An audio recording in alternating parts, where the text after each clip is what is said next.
Bismillahirrahmanirrahim. Alhamdulillah nahmaduhu wa nasta'inuhu wa nastahdihi wa nastarshiduh. A'udzu billahi min shururi anfusina wa min sayyiati a'malina. Man yahdihillahu fala mudilla lahu wa man yudlil fala hadiya lahu. Asyhadu an la ilaha illallah wahdahu la syarika lah. Anna sayyidana Muhammadan abduhu wa rasuluh. Allahumma salli wa sallim wa barik ala Muhammadin wa ali sayyidina Muhammad kama sallaita wa sallamta wa baraka ala sayyidina Ibrahim wa ala ali sayyidina Ibrahim fil alamin innaka Hamidum Majid. Amma ba'du, fa inna asdaqal hadis kitabullah wa khairal hadi hadi sayyidina Muhammad sallallahu alaihi wa alihi wa sallam. Wa anna syarral umuri muhdatsatuha wa kullu muhdatsatin bid'ah wa kullu bid'atin dhalalah wa kullu dhalalatin finnar. Ma'asyiral muslimin rahimakumullah. Assalamualaikum warahmatullahi wabarakatuh. Dan sebagai biasanya, marilah kita bersama-sama membaca salawat kepada Rasulullah sallallahu alaihi wasallam. Allahumma salli ala nuril anwar wa sirril asrar tiryaqil aghyar miftahi babil yasar sayyidina Muhammadil Mukhtar wa alihi al-athhar wa ashabihi al-akhyar adada ni'amillahi wa ifdalihi. Ma'asyiral muslimin, banyak persoalan di dunia yang perlu kita teliti, perlu kita pelajari dan kita prihatinkan.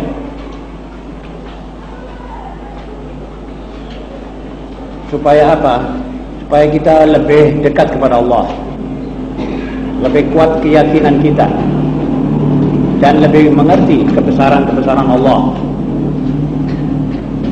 Dalam hal ini kita hendaknya selalu berada berdampingan dengan Al-Quran, selalu berada di samping Al-Quran dan sunnah Rasulullah SAW. Sebab dialah yang paling bisa memberi atau menyumbangkan sesuatu yang kita butuhkan dalam kehidupan kita yang cepat dan serba kilat ini. Sewaktu-waktu kita butuhkan itu, hanya Al-Quran lah yang menyumbangkan dan sanggup memberikan kepada kita kepuasan kalau kita mau mempelajarinya, mau membuka lembarannya dan mengerti sebenar-benarnya apa Al-Quran itu, dari siapa ia datang. Karena itu, saudara-saudara, Al-Quran satu-satunya sandaran kaum muslimin yang tidak akan habis-habis sumbernya. Satu buku standar yang ditinggalkan oleh Allah kepada kita dengan catatan, selama masih ada matahari, selama masih ada bumi ini, maka kamu masih bisa memanfaatkan Al-Quran sebaik-baiknya dan sepuas-puasnya. Di bidang ilmu pengetahuan misalnya, hal itu luas sekali, asal kita ada waktu mempelajarinya. Maka kita akan dikenyangkan oleh Al-Quran dengan bahan-bahan ilmiahnya yang kadang-kadang membantah teori-teori para sarjana di dunia ini, teori-teori yang paling baru yang ditemukan oleh sarjana-sarjana dunia. Jadi kalau kita mau baca Al-Quran, asal ada dua syarat: kita ada kesediaan ilmu pengetahuan yang ada dengan ikhlas, maka kita akan ketemu bahan-bahan yang aneh sekali. Tadi sore saya oleh salah satu teman dibacakan satu rencana artikel. Dia menyebut Al-Quran dalam ayat wa min ayatihi a'udzubillahi minasyaitonir rajim wa min ayatihi manamukum bil laili wan nahar wabtigha'ukum min fadlih inna fi dzalika laayatin liqaumin yasma'un. Dan dari tanda-tanda kebesaran Allah adalah tidurmu di waktu malam dan di waktu siang. Masalah tidur ini oleh banyak ahli-ahli kedokteran dan bagian-bagian fisika menyelidiki tentang hal tidur. Apa artinya tidur? Kalau mereka sekarang menafsirkan bahwa tidur itu adalah sekedar menghilangkan kelelahan badan. Jadi badan yang sudah lelah, capek daripada satu pekerjaan, maka tidur itu akan menghilangkan capek ini. Menurut Al-Quran itu tidak begitu tepat. Sebab ada kalanya orang tidak capek bisa tidur. Orang di atas tempat tidur bisa tidur. Dibahaslah oleh artikel yang akan dicalonkan dimuat dalam salah satu majalah itu, betapa indahnya pembahasan tentang tidur. Sampai berbicara tentang bahwa makhluk-makhluk yang lain ini juga memerlukan tidur. Dari mana datangnya ngantuk? Bagaimana manusia ini tahu-tahu pada waktu-waktu tertentu, billail, waktu malam, terus dia ngantuk saja. Dan ngantuk itu kadang-kadang tidak bisa dilawan. Tidur. Bangun daripada tidur itu merasa satu kesegaran yang luar biasa. Yang tadi pertama, ngantuk itu dari mana? Dan kesegaran itu datangnya dari sebab apa? Rupanya juga makhluk-makhluk yang lain, maaf seperti anjing, memerlukan tidur. Hewan-hewan memerlukan tidur. Ikan di laut memerlukan tidur.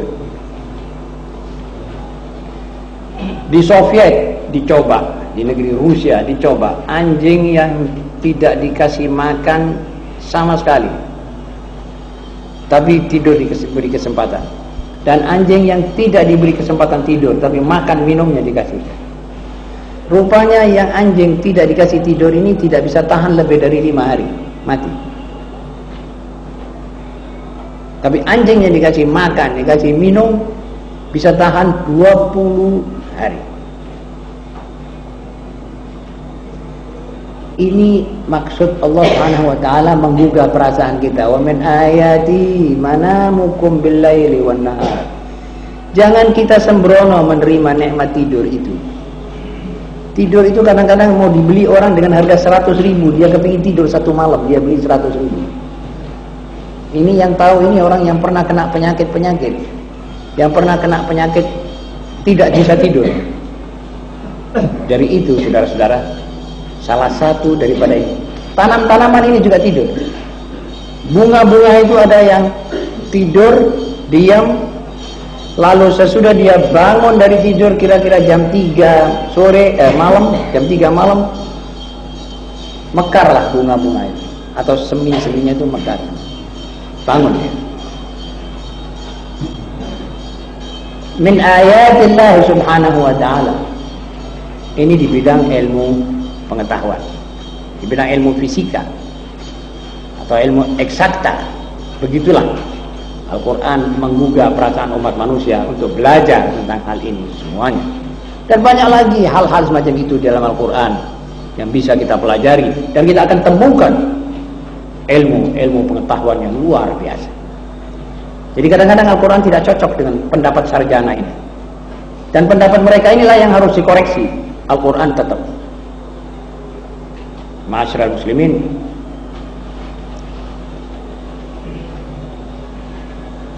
itu di bidang ilmu. Tapi di bidang metafisik, di bidang rohani, kita harus mengerti apa yang mengitari kita ini. Siapa di antara kita yang bisa tahu bahwa di samping dia itu ada makhluk-makhluk seperti malaikat dan jin dan setan? Siapa yang akan tahu? Coba tidak ada Al-Quran yang memberitahu bahwa di sampingmu ini, wahai umat manusia, bukan kamu saja yang merupakan makhluk Allah. Di sampingmu ada makhlukku yang namanya jin, yang namanya malaikat, yang namanya setan. Setan itu lawanmu, malaikat itu kawanmu, dan jin bisa menjadi lawan, bisa menjadi kawan. Ini kalau umpamanya tidak ada Al-Quran, apa bisa sampai akal manusia menemukan ini makhluk yang samar dan tidak bisa dilihat seperti itu? Jadi kita diberitahu oleh Al-Quran. Dan jangan lupa bahwa tiap makhluk ini mempunyai pengaruh terhadap kita, baik negatif maupun positif. Pengaruh-pengaruh semacam inilah yang mesti kita prihatinkan dan ingat selalu. Kemudian daripada itu Al-Quran menunjukkan kepada kita kewajiban-kewajiban, yaitu seperti yang diterangkan oleh Imam Ahmad nanti dalam alinea yang pertama menurut riwayat Al-Mirwazi. Imam Ahmad meriwayatkan sesuatu tentang apa sebenarnya kita ini dikejar oleh apa di dunia ini. Lalu nanti kita bisa tahu sampai di mana kita punya posisi dan kedudukan kita di dunia ini. Begitulah sebenarnya yang perlu kita selidiki daripada Al-Quran dan terapkan pada pengertian dan pengetahuan kita. Kemudian di dalam bidang moral, di dalam kemasyarakatan, semua itu disebut oleh Al-Quran untuk menjadi membahani kita dalam hidup ini. Sebab kita kalau tidak dibahani oleh Al-Quran, tidak ada sesuatu yang bisa kita terima daripada Al-Quran, maka kita tidak ada artinya di dunia ini. Kita hidup tanpa lampu. Dan jangan lupa, umat-umat lain sebenarnya sudah lama mengambil manfaat daripada Al-Quran itu. Cuma mereka tidak menyebutkan bahwa mereka mendapatkan itu daripada Al-Quran, khususnya di bidang hukum. Manusia-manusia lain yang bukan beragama Islam juga sudah berhasil membawa ilmu pengetahuan Al-Quran untuk menjadi pedoman bagi mereka. Cuma mereka tidak mengakui hal itu. Jadi Al-Quran dan sunnat Nabi Muhammad SAW betul-betul akan sanggup memimpin kita semua kalau kita memang sudah siap menyerahkan diri untuk dipimpin oleh Allah, untuk dipimpin oleh Al-Quran. Tapi kalau kita masih acuh tak acuh, masih enggan, maka kitalah yang sebenarnya terbengkelai, kitalah yang terlantar. Contohnya bagaimana? Contohnya sebenarnya terbengkelai, kitalah yang terlantar. Contohnya bagaimana? Contohnya ya kita, keadaan kita sekarang ini. Tidak usah kita memikirkan umat-umat yang telah lampau, kita harus memikirkan keadaan kita sekarang.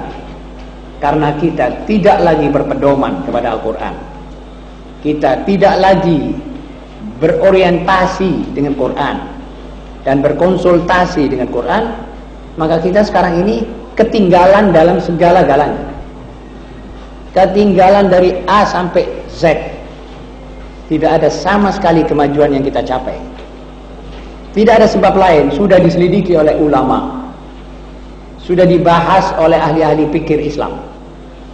Diketemukan cuma satu sebab, yaitu kita, umat Islam, tidak lagi mengindahkan pelajaran Al-Quran, tidak lagi mengimankan keterampilan Al-Quran itu dalam memimpin kita di hidup seperti ini, sehingga kita ketinggalan dan akan pasti terus ketinggalan selama kita belum sadar dan belum menyadarkan teman-teman kita untuk cepat-cepat mengamalkan isi syariat Islam yang datang sumber pertama dan utamanya dari Al-Quran dan sunnat Nabi Muhammad SAW.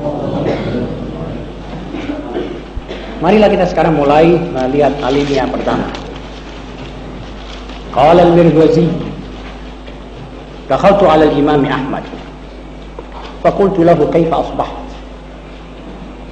faqala kaifa asbaha man rabbuhu yutalibuhu bil fara'id wal malakan yutalibanihi bi islahil amal wa nafsuhu tutalibuhu bi syahawat bihawaha wa iblis yutalibuhu bil fahsya wa malakul maut yutalibuhu biqabdi ruhih wa iyaluhu yutalibunahu binafaqatihim. Ma'asyiral muslimin, ada 6 persoalan.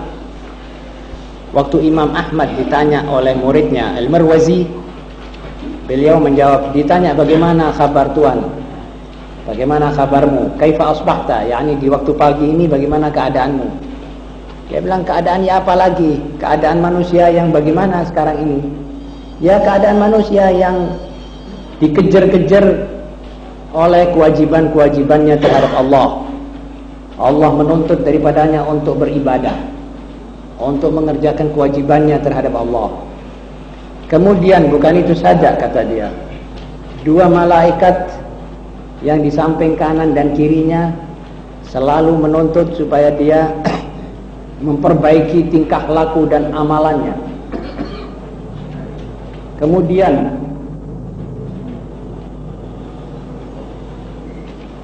nafsunya dia, ya, artinya hatinya menuntut pelbagai keinginan-keinginan. Tiap orang sekarang dituntut oleh keinginan-keinginan hawa nafsunya. Ingin itu, ingin ini, dan biasanya hawa nafsu itu selalu mengajak kita kepada yang tidak baik. Kemudian iblis mengajak-ngajak dia supaya dia berbuat kejahatan.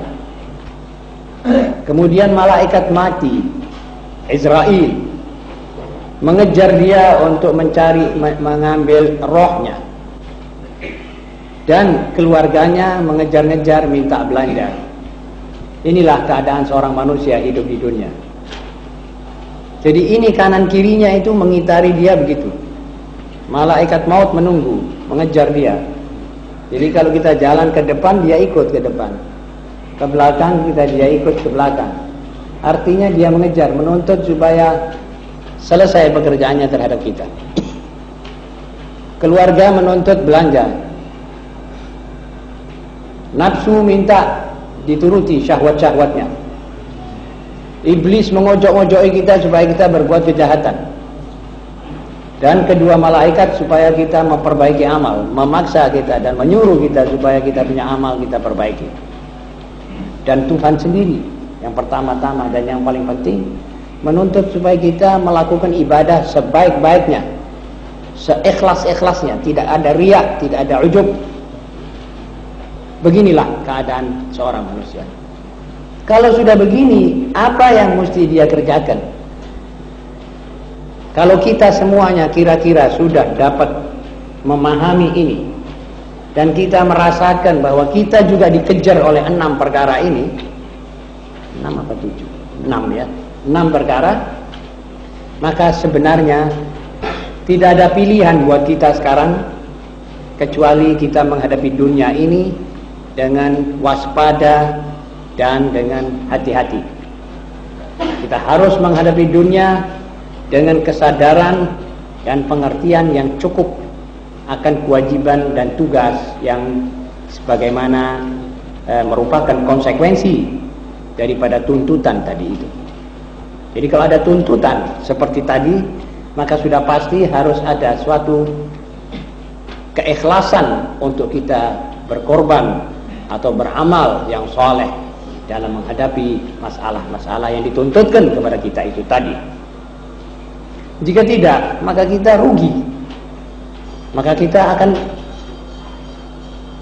mengalami satu jalan buntu dalam hidup ini. Jadi kalau hawa nafsu kita ikuti terus, kalau kita lempiaskan apa kemauannya, maka kita akan rusak, akan binasa. Umur yang begini singkat tidak cukup untuk memenuhi kemauan-kemauan seluruh hawa nafsu kita. Tidak bisa kita pakai untuk memenuhi keinginan-keinginan kita.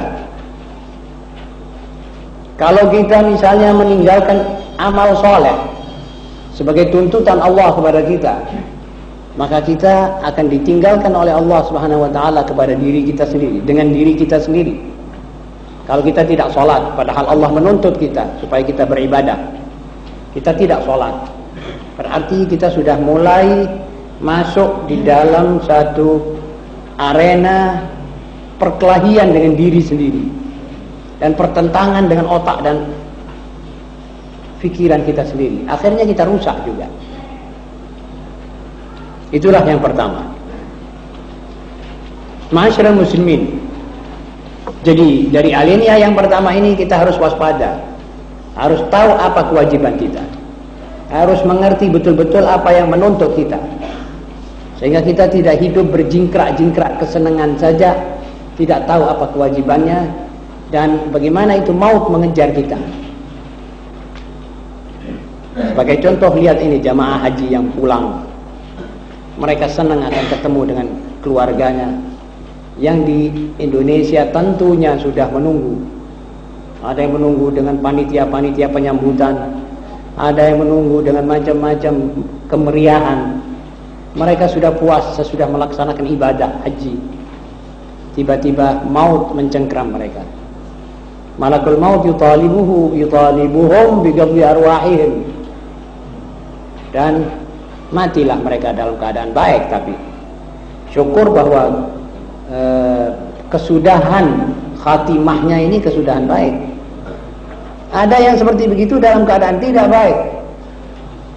Ada yang dikejar oleh malakul maut dan ditemukan dia di bar atau di kemidi. Ayatullah.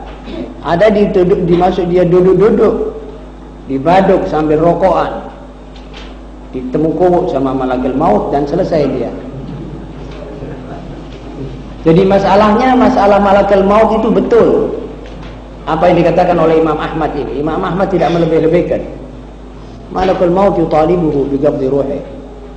Lalu keluarganya menuntut belanja, itu menuntut ini, menuntut. Dia ini kalau orang yang sembrono, berarti ini orang tidak tahu apa itu. Belajarlah dari Imam Ahmad. Yang kedua, su'ila ba'dul hukama ayyul umuri ashaddu idraran, faqala ashadduha idraran salasatu asya, al-istibdad wat-tahawun wal-ajalah. Salah seorang cendekiawan ditanya, tingkah laku apakah yang paling berbahaya? Beliau menjawab 3 perkara. Pertama, kesewenangan. yakni tidak memperdulikan orang, tidak mengira-ngirakan apa kemauan orang. Alhasil ketidakpedulian, itu namanya istibdad. Maunya itulah yang terjadi. Jadi dia misalnya berbuat apa saja itu tidak mengindahkan apakah orang ini senang dengan perbuatan saya, apakah saya ini menyusahkan orang, apa saya ini mengganggu orang, itu tidak peduli. Dia maunya ini adalah terjadi begini. Ini namanya istibdad. Kalau berkuasa misalnya, tidak mempedulikan apa kemauan rakyat, kemauan dia dan kepalanya. Biar rakyat telantar tidak peduli, asal pokok kemauanku terlaksana.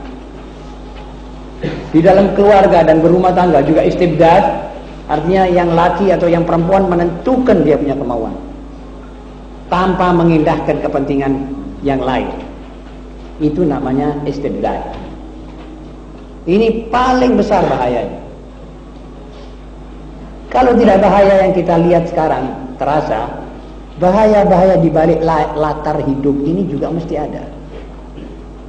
Seorang pemuda, dia mau kepingin ngebut, dia senang ngebut, dia buka knalpot sepeda motornya, dia bunyikan pol. Dia tidak apa dia itu mempunyai perhitungan bahwa orang lain juga mendengar suara begini. Ada orang sakit, ada anak kecil, ada orang sakit jantung dan tua, ada orang sedang tidur, dia tidak memperdulikan itu. Ini namanya istibdad. Kadang-kadang dilepaskan seperti mercontoh, seperti tembakan pelor-pelor itu. Dia girang dalam itu, dia tidak ada pikiran, seakan-akan hidupnya ini dia tok. Lain orang tidak punya kuping, dan malah tidak ada kuping yang mendengar. Masa bodoh sudah. Inilah berbahaya.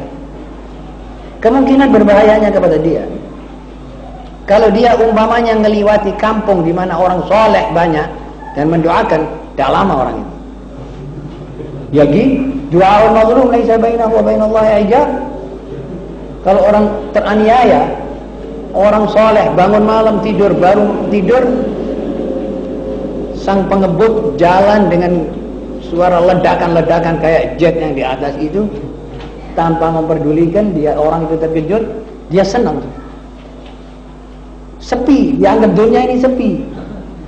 Tidak ada teko seliro, tidak ada pikiran. Dia kira lantas orang itu merasa melihat dia itu wah gagah. Tidak tahu orang sudah muak mendengar dia itu dan melihat dia dan wajahnya, sepedanya sudah muak. Dia tidak berasa itu. Nasallallahu al-afiyah. Mudah-mudahan kita selamat daripada perbuatan istibdad. Itu satu contoh. Banyak seperti ini contohnya.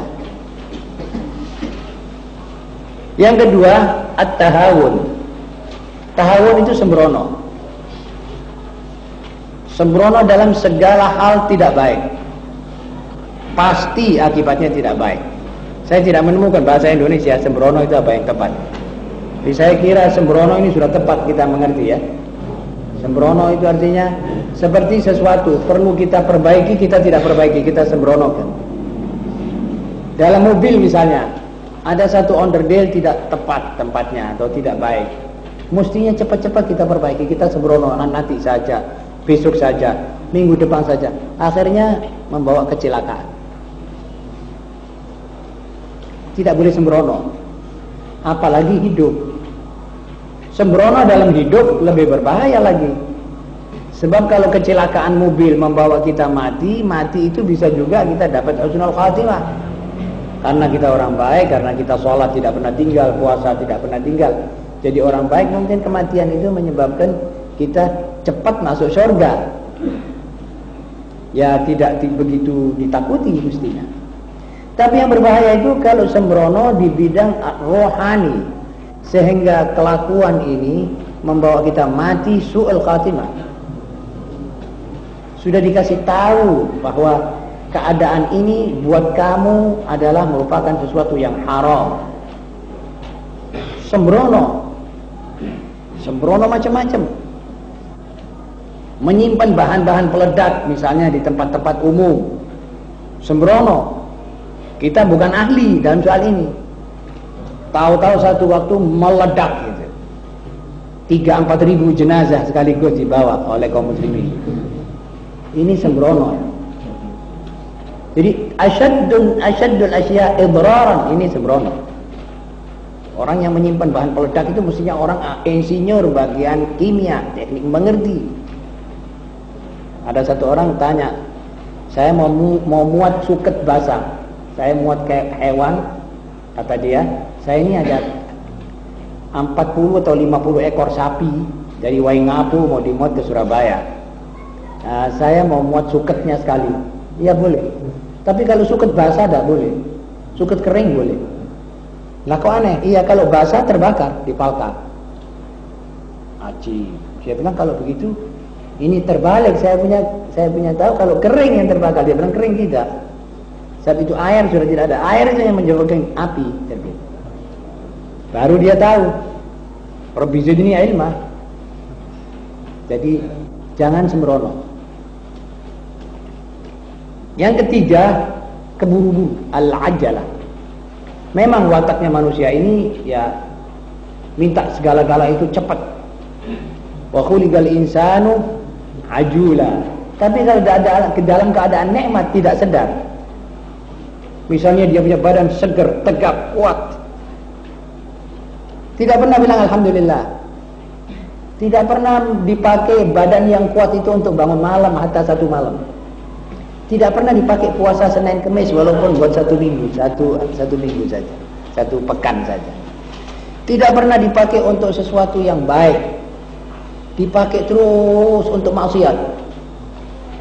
Untuk begadang malam, jaga malam. Tidak ada kerjanya, duduk-duduk, samra-samrawan, main domino sampai jam malam, jam 2, jam 3. Tetapi orang itu juga, orang itu bukan orang lain. Orang begitu itu kalau sakit, belum apa-apa sudah pergi dokter. Lantas beli obat. Obat itu minta sekali minum sudah sekali sembuh. Lantas pergi ke sana minta didoakan, minta begini. Dia seperti bukan dia yang pertama, yang sembrono pada badannya dan bukan dia, seperti orang lain. Padahal dia itulah yang mencerai-beraikan kesehatannya. Itu adalah sebagai akibat. Orang misalnya miskin, diganjar oleh Allah SWT, dicoba menjadi miskin, tidak kuat budi, minta cepat jadi kaya.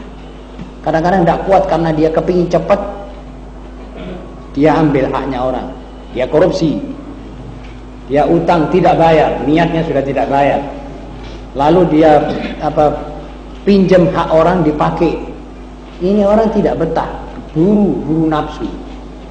Jadi sama dengan orang yang sudah haus, dijanji akan diberi minum air yang bening, yang bersih, tapi karena dia kesusu, kata orang Jawa, kesusu, dia minum air got. Salahnya dia sudah minum, memang dia sekarang sudah mengenyangkan mengenyangkan kebutuhannya dia akan air, tetapi sayang air kotor yang diminum.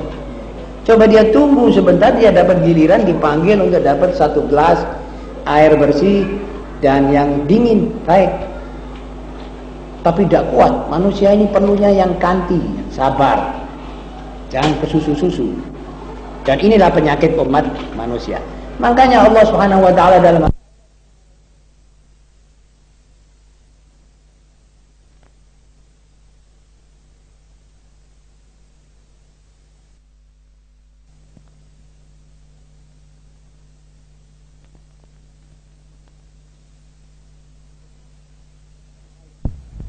ajula. Anak Adam ini cepat, minta apa-apa itu cepat. Kalau mendoa, mintanya kontan. Jam 1 malam tadi mendoa, mestinya pagi subuh sudah kontan ada. Maunya itu begitu. Seakan-akan tidak ada Allah yang menentukan ini lebih baik, kapan waktunya, itu tidak peduli. Dia minta cepat. Ini namanya terburu-buru. Dan ini juga merugikan.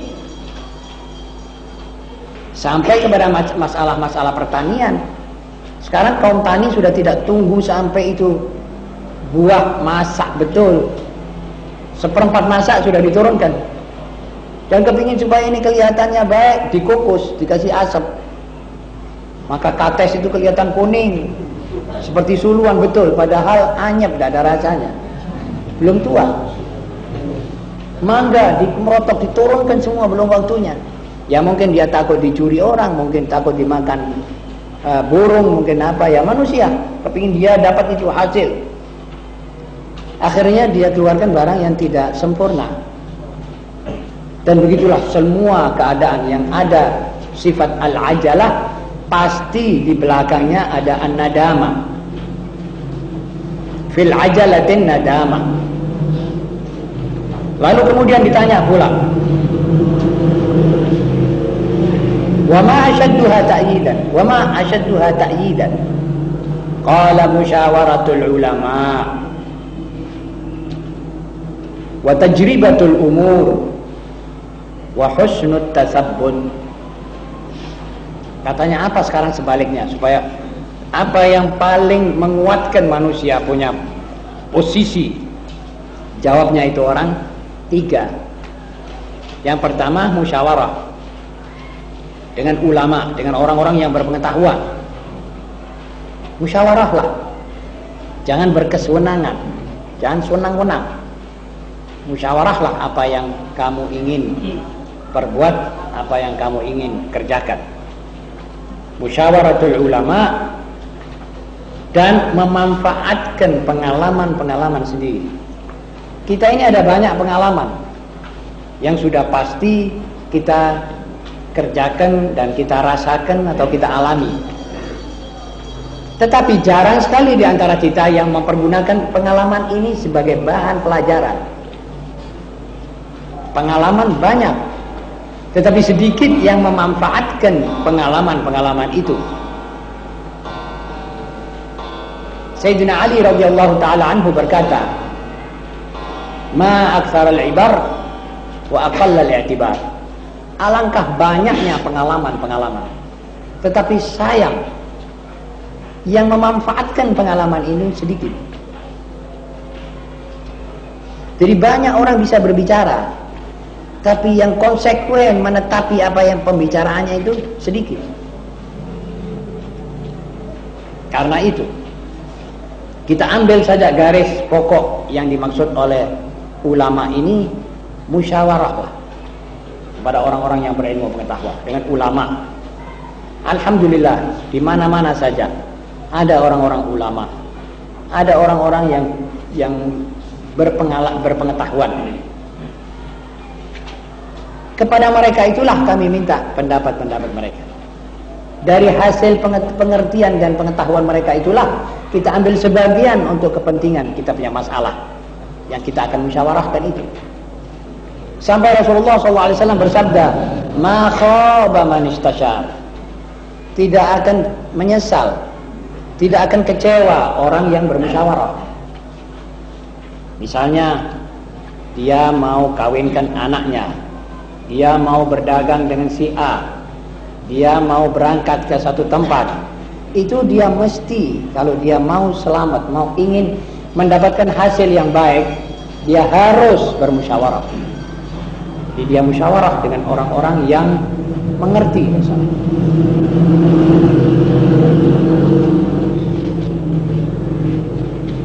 Ma'asyiral muslimin, mari kita menginjak yang ketiga. Qala Al-Fudail Ibn Iyad. Fudail Ibn Iyad adalah salah satu orang dari tokoh-tokoh ahli tasawuf. Membuat satu semacam ukuran, macam termometer untuk kita mengetahui diri kita di sisi Allah. Sampai di mana harga dan nilai kita ini di sisi Allah. Beliau berkata begini, "Idza aradta an ta'rifa qadraka 'inda Allah, fanzur ila qadril Qur'ani 'indak." Kalau Anda ingin mengetahui tingkat Anda di sisi Allah, maka lihatlah sampai berapa jauh engkau menilai Al-Quran itu. Atas dasar itulah kita bisa tahu sampai di mana kita punya martabah inda Allah subhanahu wa ta'ala. Orang yang tidak menilai Al-Quran dengan sewajarnya, itu orang tidak ada tempat di sisi Allah subhanahu wa ta'ala. Sekarang jangan jauh-jauh, mari kita sekarang melihat apa Al-Quran itu sebenarnya di sisi kita. Sampai di mana penilaian kita terhadap Al-Quran? Coba kita koreksi diri. Dalam Al-Quran Allah berfirman, "Qul a'udzu billahi minasyaitonir rajim. Qul in kuntum tuhibbunallaha fattabi'uni yuhibbukumullah." Katakanlah ayuhai Muhammad, kalau kalian ini betul-betul mencintai Allah, maka ikutilah aku. Nanti Allah mencintai kalian dan mengampuni dosa-dosamu. Begitulah janji Allah dalam Al-Quran. Tetapi sekarang sampai di mana ayat ini kita gunakan dan kita nilai? Allah sebenarnya tidak kita cintai. Sebab hampir semua pemberian Allah tidak kita manfaatkan untuk ibadah. Hampir semua. Kecuali sedikit sekali. Misalnya ibadah sholat. Jarang sekali orang yang khusyuk mengunyah sholat itu sampai dia berasa betul lezatnya sholat. Umumnya sholat kita cepat. Umumnya sholat kita tidak ada konsentrasi. Jadi pikiran kita itu selamanya waktu sholat itu justru dia melayang. Jadi kita punya nikmatnya Allah kepada kita ini tidak kita manfaatkan. Tidak kita rasakan betul-betul nikmatnya sholat ini. Dengan anggota dan dengan rogo yang diberi oleh Allah ini, kita tidak merasa apa-apa. Dan harus disayangi itu. Apalagi kalau terus kita dikasih harta oleh Allah, kita tidak bisa manfaatkan itu. Kita simpan atau kita buang pada yang tidak perlu. Dua-dua tidak kita manfaatkan sebaik-baik. Kata Allah SWT dalam Al-Quran, belanjakanlah, anfiqu mimma razaqnakum min qabli an ya'tiya yaumun la bay'un fihi wala qullatun wala syafa'. Belanjakan apa yang sisa daripada kamu punya kebutuhan. Kita tidak indahkan ini Al-Quran. Jadi kita nilai ini dengan seperempat harga pun tidak. Jadi sebetulnya kita tidak nilai. Ya walaupun kita tidak bilang Al-Quran tidak saya nilai, tetapi kelakuan kita terhadap fulus menunjukkan bahwa kita tidak mengindahkan itu Al-Quran. Allah mengatakan wala taqrabuz zina innahu kana fahisha. Kita mendekati itu. Setidak-tidaknya dengan melihat, setidak-tidaknya dengan macam-macam. Baik yang perempuan maupun yang laki. Yang perempuan kalau jalan di mukanya orang laki malah disengaja seperti dia jalan di panggung mode show. Ini betul-betul mengecewakan. Betul-betul menjadikan kita mengatakan perempuan ini tidak mengindahkan Allah Subhanahu wa taala. Kudungnya disampirkan, dia jalan seperti tidak ada orang di dunia, sepi.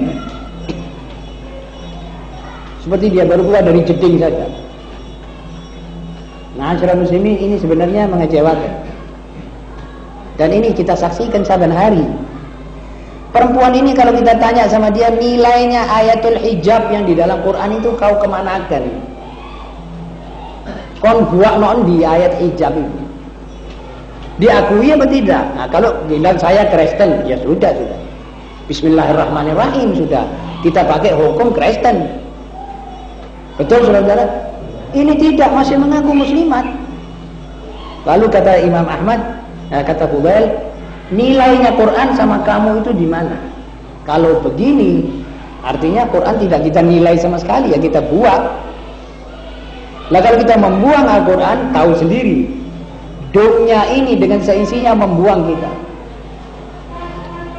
Coba itu kambing, sapi bisa tidak diberi oleh Allah rahmat, maka kambing dan sapi itu akan membuang umat Islam ini sekali. Ini termasuk istibdad ini. Interupsi, ini istibdad. Kambing dan sapi itu akan membuang kita umat Islam. Saking bencinya itu hewan kepada kita. Apa sebab? Soal kita tidak menilai ayat Al-Quran. Kita tidak tahu menempatkan ayat Al-Quran ini di tempatnya. Sampai kita jadi begini. Ma'asyiral muslimin, yang untung di dalam perbuatan-perbuatan umat Islam tidak menilai Al-Quran ini, yang untung cuma setan dok. Dan kaki tangannya, Yahudi, Salibi, komunis, dan lain-lainnya. Itu yang untung. Yang rugi kita. Dan tidak ada orang yang berakal kepingin dirinya tetap rugi.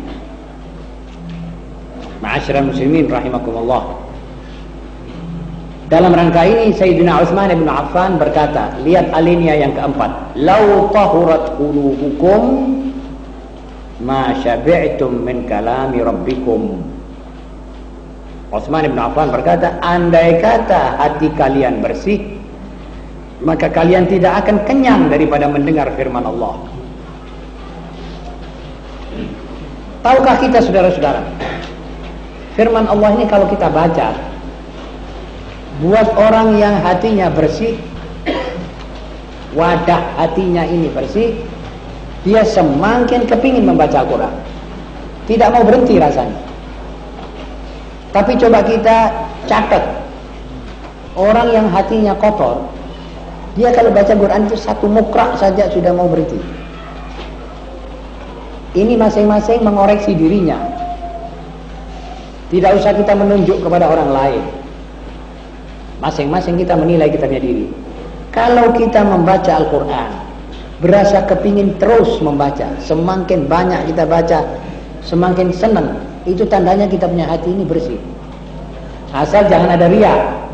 Ada orang membaca banyak supaya orang bilang, wah masya Allah, wong iku nek baca Quran jam-jaman dak lereng.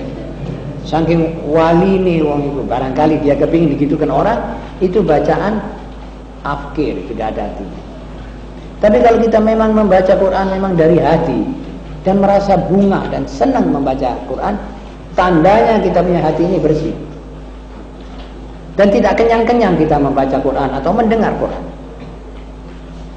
Ada satu orang dia sengaja membeli pita Al-Husari satu Quran, Al-Quran Al-Murattal, Al-Qira'ah Al-Murattalah itu satu Quran, satu seri.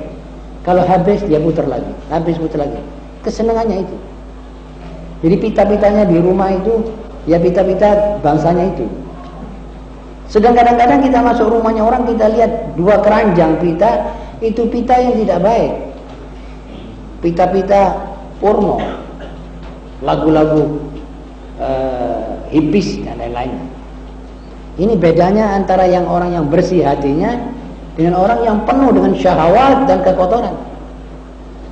Sama saja dengan saudara sendiri, kalau mau menempatkan kuah yang bersih misalnya, kuah rawon misalnya, saudara tidak akan pilih pespot, tidak akan pilih tempat ludah.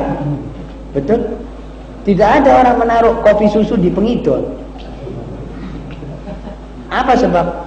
Bukan tempatnya. Walaupun itu pengidol baru dari toko, bersih, juga orang tidak senang melihat itu kopi susu di dalam pengidol. Kopi susu itu tempatnya gelas kristal, membuka nafsu untuk lebih senang minum. Juga Allah Subhanahu wa ta'ala, Dia lebih mengerti. Dia tidak akan menempatkan ayat-ayatnya yang suci itu di dadanya satu orang yang penuh dengan kotoran.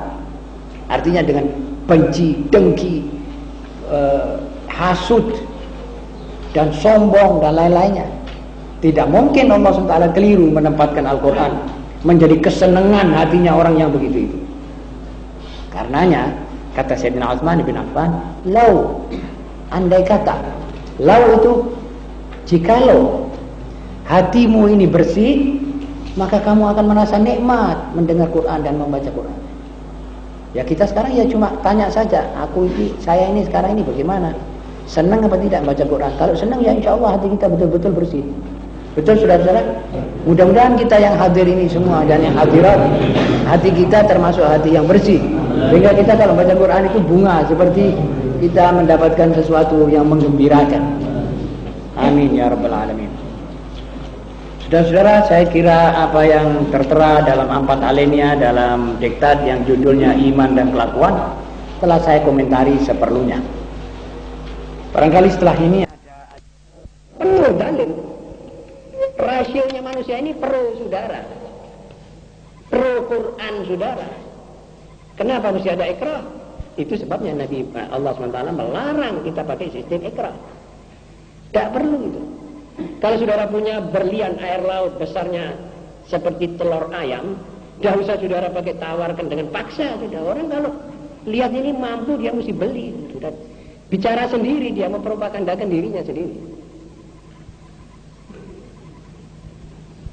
Ma'asyiral muslimin, Islam mengumumkan perintah demikian dan mengamalkannya di tengah-tengah dunia sekelilingnya yang mempergunakan paksaan, perkosaan, dan segala macam penganiayaan dalam mencari pemeluk baru.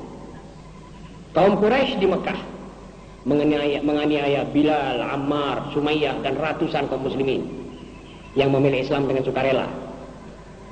Kerajaan Romawi memaksa umat-umat manusia sampai setelah umat Islam kalah di Spanyol, sisa-sisa kaum muslimin itu dikumpulkan semua seperti begini, disuruh milih masuk agama Katolik apa kita aniaya. Banyak yang mengatakan kami tidak pilih. Mari, ini bibirnya dipotong semua sehingga tidak punya bibir, kupingnya diputus, dan kubur-kuburan yang ada di situ dibuang semua. Ini ikrah. Tapi kita tidak pernah menjalankan itu. Waktu kita berkuasa di Spanyol 800 tahun, tidak pernah satu orang dipaksa masuk Islam, masuk karepnya sendiri. Itu sebabnya karena umat Islam kalau kalah dari satu tempat, tidak ada umat Islam lagi, dihabiskan, ditumpas, ludes. Tetapi sebaliknya kalau umat Islam berkuasa, agama lain masih banyak. Islam menguasai Mesir ini 1200 tahun. Sekarang masih ada orang-orang Kopti zaman dulu itu sampai sekarang masih tetap dengan sinagognya, dengan cara-caranya, masih ada. Tapi waktu umat Islam kalah di Spanyol, tidak diberi satu manusia nyawa berhidup. Waktu umat Islam kalah di Bukhara kepada komunis, ditumpas. Waktu umat Islam di RRT kalah, di bawah pengaruh mau habis. Itu ikrah. Dan begitulah watak kebatilan itu berandal. Dia takut kalah. Kalau kita tidak takut kalah, sebab kemenangan pasti bergilir. Tunggu saja, asal kita taat kepada Allah dan setia kepada Nabi Muhammad SAW. Di mana-mana, di Thailand, di mana itu usaha pengkristenan berjalan dengan paksa.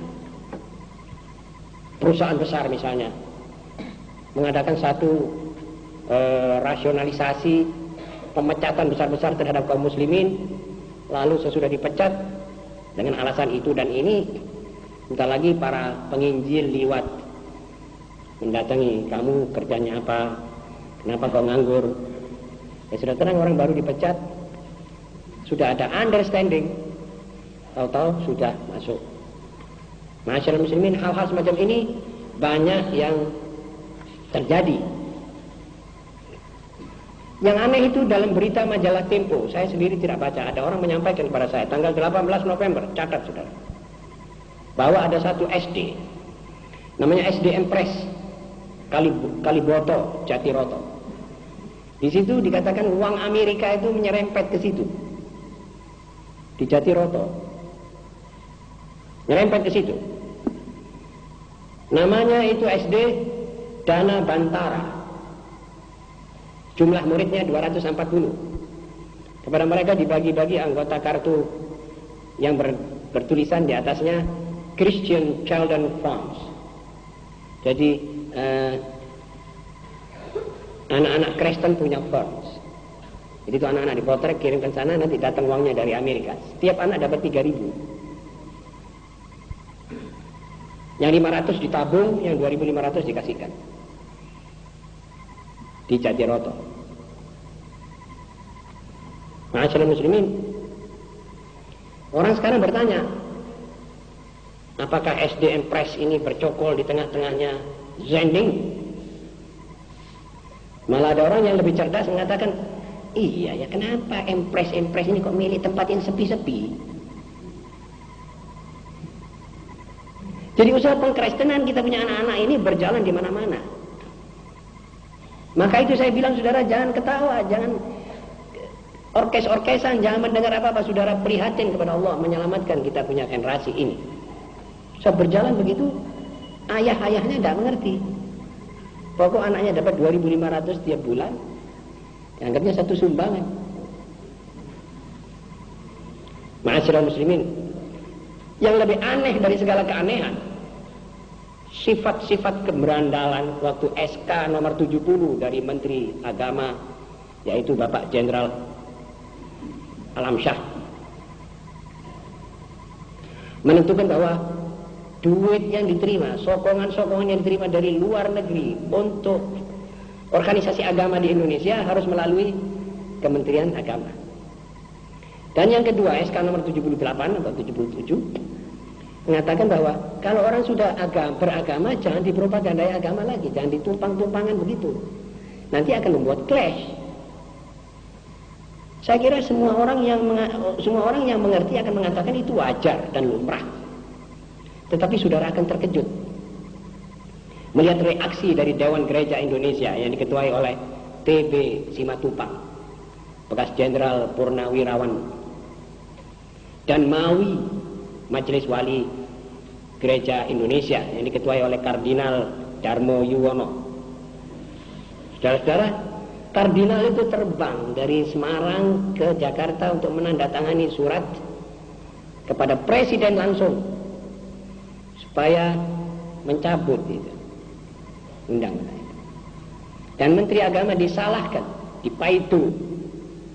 Ini argumentasinya seakan-akan mau membuat kantong-kantong agama seperti dulu. Aceh sudah semuanya Islam, tidak boleh dimasuki Kristen. Itu akibat dari pikiran Belanda yang kolonial. Daerah Madura, daerah Islam. Daerah Jatim, daerah Islam, itu tidak ada sekarang. Terbuka, bebas buat kita. Lalu Jenderal Alamsyah dalam antara keterangannya mengatakan, dan pesanan lesan dari Bung Harto. Dia bilang pesanan lesan tidak bisa digunakan sebagai dalil dalam undang-undang. Kita kembali saja pada MPR. Saudara-saudara, begitulah hebatnya reaksi. Lah coba kaum muslimin yang gitu bagaimana, Pak? Saya coba tanyakan. Coba umat Islam yang membuat reaksi begitu, apa halnya, saudara-saudara? Tapi sudahlah, kita percaya pada Allah Subhanahu wa taala bahwa kaum yang selain kita ini giat untuk merubah kita punya agama. Nah, kita harus tahu diri. Kalau kita mau menyerah, ya terserah. Man syaa'a falyu'min wa man syaa'a falyakfur. Tapi kalau kita mau kuat bersama Rasulullah SAW sampai akhir hayat kita, juga anak istri kita, marilah beramal untuk itu. Ma'asyiral muslimin, saya kira komentarnya sudah cukup. Mudah-mudahan kita kembali membawa manfaat. Tinggal ada beberapa pertanyaan yang saya kira bisa dijawab sebagian.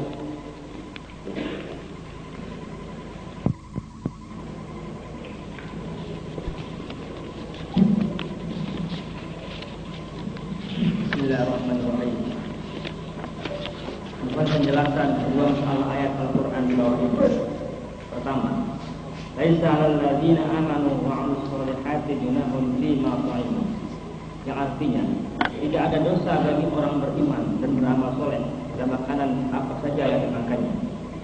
Kalau apa saja makanan dan minuman boleh dimakannya, mengapa daging anjing dan arak diharamkan? Saudara yang terhormat, sesudah ayat ini ada tambahan tidak saudara sebut. Ayat ini laisa 'alal ladzina amanu wa 'amilus shalihati junahun fima ta'imu idza mattaqau. Selama mereka bertakwa, artinya selama mereka menjalani syariat. Dan di dalam syariat ada taksis apa-apa yang diharamkan, antara lain maaf daging babi, darah, arak dan sebagainya. Jadi tidak bisa kita pakai dalil ayat ini kalau kita bertakwa kepada Allah. Jadi ada pengecualian sudah jelas.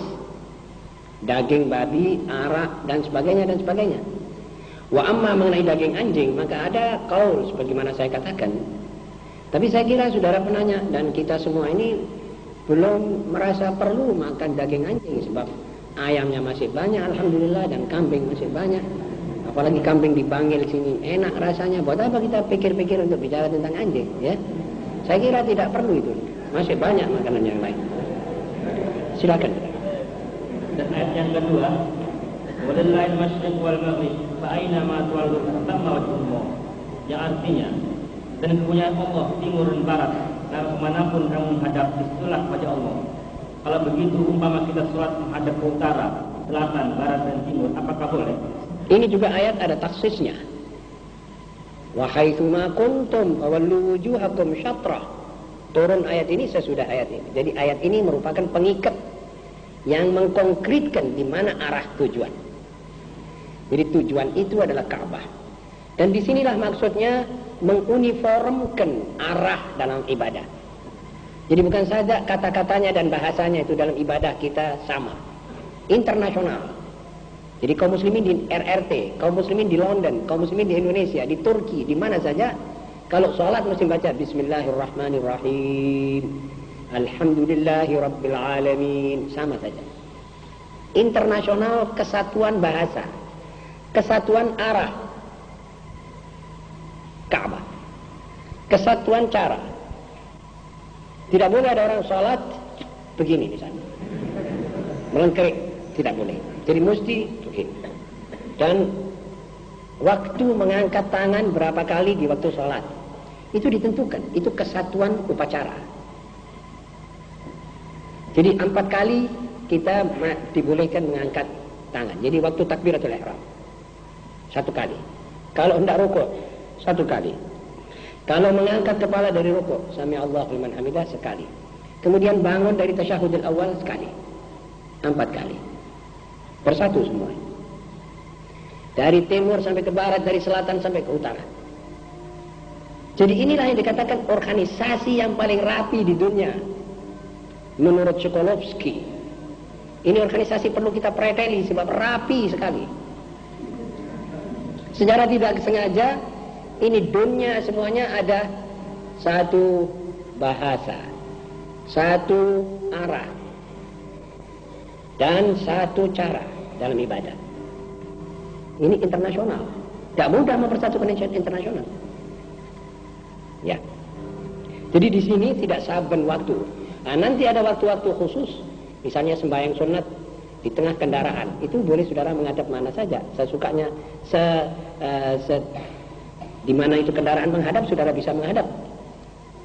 Tapi kalau wajib menghadap kiblat. Sekian. Bagaimana penjelasan dari uang sogok dan yang menerima sogok? Mohon penjelasan. Sudah jelas uang sogok itu uang yang tidak dibenarkan dan tidak dihalalkan oleh syariat. Yang menerima adalah berdosa. Sekian. Bagaimana hukumnya orang kerja yang memakai uang sogok pada pertemuan kerjanya? Apakah setiap menerima gaji tiap bulan itu menerima uang haram karena sogokan atau tidak? Mohon penjelasan. Uang sogokannya itu yang haram. Kalau gaji pokoknya tidak apa-apa, tidak ada larangan. Jadi kalau gajinya misalnya 1.000 rupiah atau 10.000, karena dia janji pada bawahannya, kamu saya masukkan tapi gajimu kasihkan saya 10.000 satu bulan atau 2.000, jadi dia dapat 12. Yang dua ini yang haram, tapi yang 10.000 itu gajinya sendiri, hasil dari pekerjaan dan untuk upahnya sendiri. Ya. Yang terakhir, bagaimana hukumnya uang kerja yang memakai ijazah palsu? Segala kepalsuan tidak dibenarkan oleh Islam. Jadi yang didirikan, ditegakkan atas yang palsu, maka haram hukumnya. Jadi itu penipuan, dan penipuan tidak dibenarkan. Jadi tidak dibenarkan uang palsu diedarkan, juga syahadah palsu, ijazah palsu diedarkan, dan kata-kata palsu disebarkan juga tidak dibenarkan. Islam anti kepalsuan. Sekian. Marilah sebagai penutup kita bersama-sama membaca doa yang biasa, yaitu Ya Rabbana tarafna bi